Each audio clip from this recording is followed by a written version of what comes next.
ದಾವಣಗೆರೆ ದಕ್ಷಿಣ ವಿಧಾನಸಭಾ ಕ್ಷೇತ್ರದ ಉಪಚುನಾವಣೆಯಲ್ಲಿ ಕಾಂಗ್ರೆಸ್ ಪಕ್ಷಕ್ಕೆ ದೊಡ್ಡ ಜಾಕ್ಪಾಟ್ ಹೊಡೆದಿದೆ. ಅಲ್ಪಸಂಖ್ಯಾತ ಮತಗಳ ವಿಭಜನೆಯ ಆತಂಕವನ್ನ ತಡೆಯುವಲ್ಲಿ ಸಿಎಂ ಸಿದ್ದರಾಮಯ್ಯ ಕೊನೆಗೂ ಯಶಸ್ವಿಯಾಗಿದ್ದಾರೆ. ಬಂಡಾಯ ಅಭ್ಯರ್ಥಿಯಾಗಿ ಕಣಕ್ಕಿಳಿದಿದ್ದ ಸಾದಿಕ್ ಪೈಲ್ವಾನ್ ಸಂಧಾನ ಸಕ್ಸಸ್ ಆಗಿದೆ. ಬಂಡಾಯ ಅಭ್ಯರ್ಥಿಯಾಗಿ ನಾಮಪತ್ರ ಸಲ್ಲಿಸಿದ್ದ ಸಾದಿಕ್ ಪೈಲ್ವಾನ್ರನ್ನ ಕರೆಸಿಕೊಂಡು ಮುಖಾಮುಖಿ ಕುಳಿತುಕೊಂಡು ಮಾತುಕತೆ ನಡೆಸಿ ಮನವೊಲಿಸಿದ್ದಾರೆ.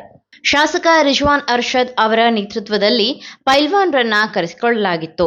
ಇದು ಕಾಂಗ್ರೆಸ್ಗೆ ಸಿಕ್ಕ ದೊಡ್ಡ ಜಯವಾಗಿದೆ. ನಿಮ್ಮಂತಹ ಹಿರಿಯ ಕಾರ್ಯಕರ್ತರಿಂದ ಪಕ್ಷಕ್ಕೆ ಡ್ಯಾಮೇಜ್ ಆಗುವುದು ಬೇಡ.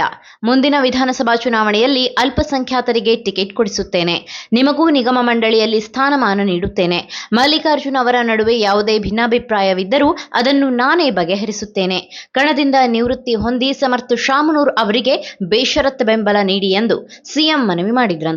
ಸಿಎಂ ಅವರ ನೇರ ಮಧ್ಯಪ್ರವೇಶದಿಂದ ಸಂಧಾನ ಯಶಸ್ವಿಯಾಗಿದೆ. ಈಗ ಸಾದಿಕ್ ಪೈಲ್ವಾನ್ ಅವರು ಕಣದಿಂದ ಹಿಂದೆ ಸರಿದಿರುವುದರಿಂದ ಕಾಂಗ್ರೆಸ್ ಅಭ್ಯರ್ಥಿ ಸಮರ್ಥ್ ಗೆಲುವಿನ ಹಾದಿ ಸುಗಮವಾಗಿದೆ. ಪೈಲ್ವಾನರು ಕಾಂಗ್ರೆಸ್ಸಿಗನಾಗೆ ಇರುವುದಾಗಿ ತಿಳಿಸಿದ್ದಾರೆ. ಸಾದಿಕ್ ಪೈಲ್ವಾನ್ ಮನವೊಲಿಕೆ ಸಕ್ಸಸ್ ಬಳಿಕ ಕಾಂಗ್ರೆಸ್ ನಾಯಕರು ಸುದ್ದಿಗೋಷ್ಠಿ ನಡೆಸಿದ್ದಾರೆ. ಸಿಎಂ, ಡಿಸಿಎಂ ಸುರ್ಜೇವಾಲಾ, ಸಾದಿಕ್ ಪೈಲ್ವಾನ್, ಸಲೀಂ ಅಹಮದ್, ರಿಜ್ವಾನ್ ಅರ್ಷದ್ ಸೇರಿ ಹಲವು ನಾಯಕರು ಭಾಗಿಯಾಗಿದ್ರು.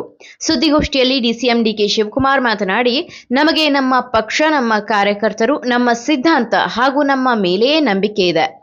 ನಾಮಪತ್ರ ವಿತ್ಡ್ರಾ ಮಾಡೋಕೆ ನಿನ್ನೆ ಸ್ವಲ್ಪ ಟೈಮ್ ಕಡಿಮೆ ಇತ್ತು. ಹೀಗಾಗಿ ಇಂದು ಕರೆಸಿ ಮಾತನಾಡಿದ್ದೇವೆ. 40 ವರ್ಷದಿಂದ ಪೈಲ್ವಾನರು ನಾಯಕತ್ವ ವಹಿಸಿದ್ದಾರೆ. ಅವರು ಕೇಳೋದ್ರಲ್ಲಿ ತಪ್ಪೇನಿಲ್ಲ, ಅದು ಅವರ ಹಕ್ಕು. ಪೈಲ್ವಾನರು ಮತ್ತು ಶಾಮನೂರು ಶಿವಶಂಕರಪ್ಪನವರು ರಾಮಲಕ್ಷ್ಮಣರಂತೆ ಇಬ್ಬರು ಜೊತೆಗೆ ರಾಜಕಾರಣ ಮಾಡಿಕೊಂಡು ಬಂದಿದ್ದಾರೆ. ಇಂದು ಸಿಎಂ ಜೊತೆ ಮಾತನಾಡಿದ್ದಾರೆ. ನಾವೆಲ್ಲರೂ ಕೂಡ ಚರ್ಚೆ ಮಾಡಿದ್ವಿ. ಪಕ್ಷಕ್ಕೆ ದ್ರೋಹ ಮಾಡೋದಿಲ್ಲ. ನಾನೊಬ್ಬ ಕಾಂಗ್ರೆಸ್ಸಿಗನಾಗಿ ಇರುವುದಾಗಿ ಸಾದಿಕ್ ಪೈಲ್ವಾನ್ರು ತಿಳಿಸಿದ್ದಾರೆ. ಪಕ್ಷ ಅವರೊಂದಿಗೆ ಯಾವಾಗಲೂ ಇರುತ್ತದೆ. ಅವರ ನಿಯತ್ತು, ಶಿಸ್ತು, ಹೋರಾಟ, ತ್ಯಾಗಕ್ಕೆ ಗೌರವ ಸಲ್ಲಿಸುತ್ತದೆ ಎಂದು ಡಿಕೆಶಿ ಹೇಳಿದ್ರು.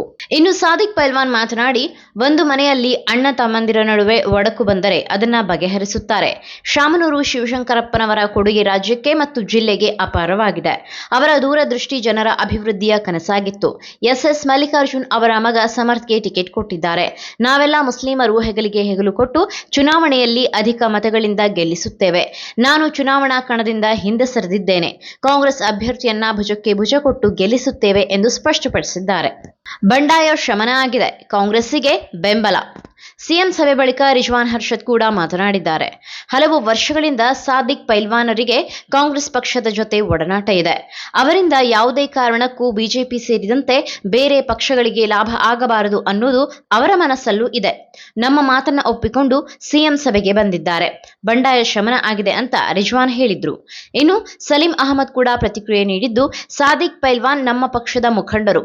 ಸಿದ್ದರಾಮಯ್ಯನವರು ಹೇಳಿದ್ದಕ್ಕೆ ಅವರ ಮನೆಗೆ ಹೋಗಿದ್ವಿ, ಚರ್ಚೆ ಮಾಡಿ ಬಂದಿದ್ದೆವು ಎಂದು ಸಿಎಂ ಜೊತೆಗಿನ ಸಭೆಯಲ್ಲಿ ಅವರು ಮಾತನಾಡಿದ್ದಾರೆ.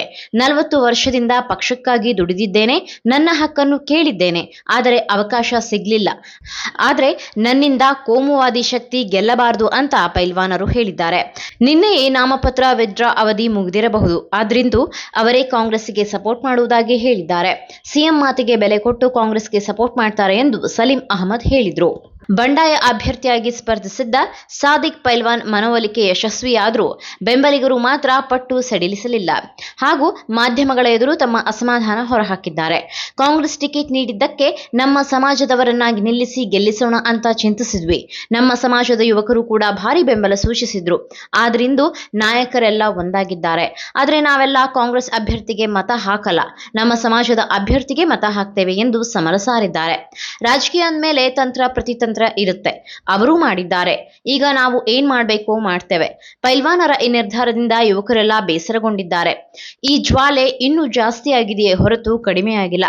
ಯಾರೇ ಮುಖಂಡರು ಹೋದರೂ ಸಮಾಜದ ಮತದಾರರೆಲ್ಲ ಒಂದಾಗಿದ್ದಾರೆ. ಯಾವುದೇ ಕಾರಣಕ್ಕೂ ಕಾಂಗ್ರೆಸ್ಗೆ ಮತ ಹಾಕುವುದಿಲ್ಲ ಎಂದು ನಿರ್ಧರಿಸಿದ್ದಾರೆ. ಇದು ಏಪ್ರಿಲ್ 9ಕ್ಕೆ ಎಲ್ಲರಿಗೂ ಗೊತ್ತಾಗಲಿದೆ ಎಂದು ಎಚ್ಚರಿಕೆ ನೀಡಿದ್ದಾರೆ. ಬಾಗಲಕೋಟೆಯಲ್ಲಿ ಬಿಜೆಪಿ ಅಭ್ಯರ್ಥಿ ವೀರಣ್ಣ ಚರಂತಿಮಠ್ 100ಕ್ಕೆ 100ರಷ್ಟು ಗೆಲ್ಲುತ್ತಾರೆ ಎಂದು ಮಾಜಿ ಸಚಿವ ಬಿ ಶ್ರೀರಾಮುಲು ವಿಶ್ವಾಸ ವ್ಯಕ್ತಪಡಿಸಿದ್ದಾರೆ. ಇದೇ ವೇಳೆ ಸಿಎಂ ಸಿದ್ದರಾಮಯ್ಯ ಹಾಗೂ ಡಿಸಿಎಂ ಡಿಕೆ ಶಿವಕುಮಾರ್ ವಿರುದ್ಧ ಗುಡುಗಿದ್ದಾರೆ. ಬಜೆಟ್ಗೆ ಸಂಬಂಧಿಸಿದಂತೆ ಉತ್ತರ ಕೊಡುವ ವೇಳೆ ಸಿದ್ದರಾಮಯ್ಯನವರು ನನ್ನ ತಂಟೆಗೆ ಬಂದವರಿಗೆ ನೀರು ಕುಡಿಸುವ ಕೆಲಸ ಮಾಡಿದ್ದಾಗಿ ಹೇಳಿದ್ರು. ನಿಮ್ಮ ತಂಟೆಗೆ ಬಂದ ಡಿಕೆ ಶಿವಕುಮಾರ್ಗೂ ನೀರು ಕುಡಿಸಿದ್ದೀರಾ? ಈ ರಾಜ್ಯದ ಜನರು ನಿಮ್ಮ ಗ್ಯಾರಂಟಿ ನಂಬಿ ಗೆಲ್ಲಿಸಿದ್ರು. ಆದ್ರೆ ಜನರಿಗೆ ಯಾವ ನ್ಯಾಯ ಕೊಟ್ಟಿದ್ದೀರಾ? ಬರೀ ಸುಳ್ಳು ಭರವಸೆ ಹೇಳಿಕೆಗಳನ್ನ ಕೊಟ್ಟಿದ್ದೀರಾ ಎಂದು ವಾಗ್ದಾಳಿ ನಡೆಸಿದ್ರು. ಇನ್ನು ಡಿಕೆಶಿ ಅವರ ತಾಕತ್ತು ಧಮ್ಮು ಹೇಳಿಕೆಗಳಿಗೂ ಶ್ರೀರಾಮುಲು ಕುಟುಕಿದ್ದಾರೆ. ಪಾಪ ಅವರಿಗೆ ಹಳೆ ಚಾಳಿ. ಅವರ ಗುರುಗಳು ಬೆಂಗಳೂರಿನ ದೊಡ್ಡ ಡಾನ್. ಅವರು ಬಂದ ಸಂಪ್ರದಾಯದಂತೆ ಸದನದಲ್ಲೂ ಮಾತನಾಡಿದ್ದಾರೆ ಅಷ್ಟೇ ಎಂದು ಟಾಂಗ್ ಕೊಟ್ಟಿದ್ದಾರೆ. ಇನ್ನು ರಾಹುಲ್ ಗಾಂಧಿ ಬಗ್ಗೆಯೂ ವ್ಯಂಗ್ಯವಾಡಿದ್ದಾರೆ. ಅವರಿನ್ನೂ ಹುಡುಗಾಟದ ಬುದ್ಧಿ. ಇವಿಎಂ ಮೂಲಕ ಚುನಾವಣೆ ಮಾಡೋದ್ರಿಂದ ನಮಗೆ ನಷ್ಟವಾಗುತ್ತೆ ಅಂತ ಹೇಳ್ತಾರೆ. ಆದ್ರೆ ಸಿದ್ದರಾಮಯ್ಯನವರು ಇವಿಎಂ ಮೂಲಕವೇ 136 ಸ್ಥಾನಗಳನ್ನ ಗೆದ್ದಿದ್ದಾರೆ. ರಾಹುಲ್ ಗಾಂಧಿಗೆ ಸಿದ್ದರಾಮಯ್ಯನವರು ಬುದ್ಧಿ ಹೇಳಬೇಕಿದೆ ಅಂತ ಕೌಂಟರ್ ಕೊಟ್ಟಿದ್ದಾರೆ. ಶಾಸಕರಿಗೆ ಯಾಕೆ ಫ್ರೀ ಟಿಕೆಟ್ ಕೊಡಬೇಕು? ವಿಪಕ್ಷಗಳ ಕೆಂಡ. ಫ್ರೀ ಸಿಕ್ಕರೆ ನಂಗೊಂದು, ನಮ್ಮ ಮನೆಯವರಿಗೂ ಒಂದು ಅನ್ನೋ ಗಾದೆ ಇದೆ. ಇದೇ ರೀತಿ ನಮ್ಮ ರಾಜ್ಯದ ಶಾಸಕರು ನಮಗೆ ಹಾಗೂ ನಮ್ಮ ಹೆಂಡತಿ ಮಕ್ಕಳಿಗೂ ಸೇರಿ 4 ಟಿಕೆಟ್ ಕೊಡಬೇಕು ಅಂತ ಅಧಿವೇಶನದಲ್ಲಿ ಡಿಮ್ಯಾಂಡ್ ಮಾಡಿದ್ರು. ಇದಕ್ಕೆ ಡಿಕೆಶಿ, ಪರಮೇಶ್ವರ್ ಸೇರಿದಂತೆ ಹಲವು ನಾಯಕರು ಸಹಮತ ವ್ಯಕ್ತಪಡಿಸಿದ್ರು. ಆದರೆ ಟಿಕೆಟ್ ವಿಚಾರ ಬಿಜೆಪಿ ಜೆಡಿಎಸ್ ನಾಯಕರ ಆಕ್ರೋಶಕ್ಕೆ ಕಾರಣವಾಗಿದೆ. ಶಾಸಕರು ಬೇಡಿಕೆ ಇಟ್ಟಿರೋ ಬಗ್ಗೆ ಬೆಂಗಳೂರು ದಕ್ಷಿಣ ಕ್ಷೇತ್ರದ ಸಂಸದ ತೇಜಸ್ವಿ ಸೂರ್ಯ ಟ್ವಿಟರ್ನಲ್ಲಿ ವಿರೋಧ ವ್ಯಕ್ತಪಡಿಸಿದ್ದಾರೆ. ಇದು ಅವರ ಆದ್ಯತೆಗಳನ್ನ ಬಹಿರಂಗಪಡಿಸುತ್ತದೆ. ಸ್ಪೀಕರ್ ಇದರ ಬಗ್ಗೆ ಕ್ರಮಕ್ಕೆ ಮುಂದಾದರೆ ಅದು ವಿಧಾನಸೌಧದ ಗೌರವವನ್ನೇ ಕುಗ್ಗಿಸುತ್ತದೆ. ಯಾಕೆ ಕೆಎಸ್ಸಿಎ ಅಥವಾ ಯಾವುದೇ ಕ್ರೀಡಾ ಸಂಸ್ಥೆ ಶಾಸಕರಿಗೆ ಉಚಿತ ಟಿಕೆಟ್ಗಳನ್ನು ನೀಡಬೇಕು? ಅವರಿಗೆ ಏನಾದರೂ ಋಣಿಯಾಗಿರಬೇಕಾ ಎಂದು ಪ್ರಶ್ನಿಸಿದ್ದಾರೆ. ಇದು ಹಕ್ಕುದಾರಿಕೆಯ ಮನೋಭಾವ, ಜಮೀನ್ದಾರಿ ಮನಸ್ಥಿತಿ. ಜನಸಾಮಾನ್ಯರು ಹಣ ನೀಡಿ ಟಿಕೆಟ್ ಖರೀದಿಸುವಾಗ ಶಾಸಕರಿಗೆ ಏಕೆ ಉಚಿತವಾಗಿ ನೀಡಬೇಕು ಅಂತ ಕಿಡಿಕಾರಿದ್ದಾರೆ. ಇನ್ನು ಜೆಡಿಎಸ್ ಯುವ ನಾಯಕ ನಿಖಿಲ್ ಕುಮಾರಸ್ವಾಮಿ ಅಸಮಾಧಾನ ವ್ಯಕ್ತಪಡಿಸಿದ್ದಾರೆ. ಉಚಿತ ವಿಐಪಿ ಟಿಕೆಟ್ ಬೇಕು ಎಂದು ಪಕ್ಷಭೇದ ಮರೆತು ಹಠ ಹಿಡಿದಿರುವುದು ದುರ್ದೈವ. ಜನರ ತೆರಿಗೆ ಹಣದಲ್ಲಿ ಸವಲತ್ತು ಪಡೆಯುವ ಕೇವಲ 1600 ರೂಪಾಯಿ ಬಾಡಿಗೆಗೆ 16 ಎಕರೆ ಸರ್ಕಾರಿ ಭೂಮಿಯನ್ನ ಅನುಭವಿಸುತ್ತಿರುವ ಕೆಎಸ್ಸಿಎ ಸಂಸ್ಥೆ ಸಾಮಾನ್ಯ ಜನರ ಸುರಕ್ಷತೆಯನ್ನ ಗಾಳಿಗೆ ತೂರಿ ಟಿಕೆಟ್ ಹೆಸರಲ್ಲಿ ಲೂಟಿ ಮಾಡ್ತಿದೆ.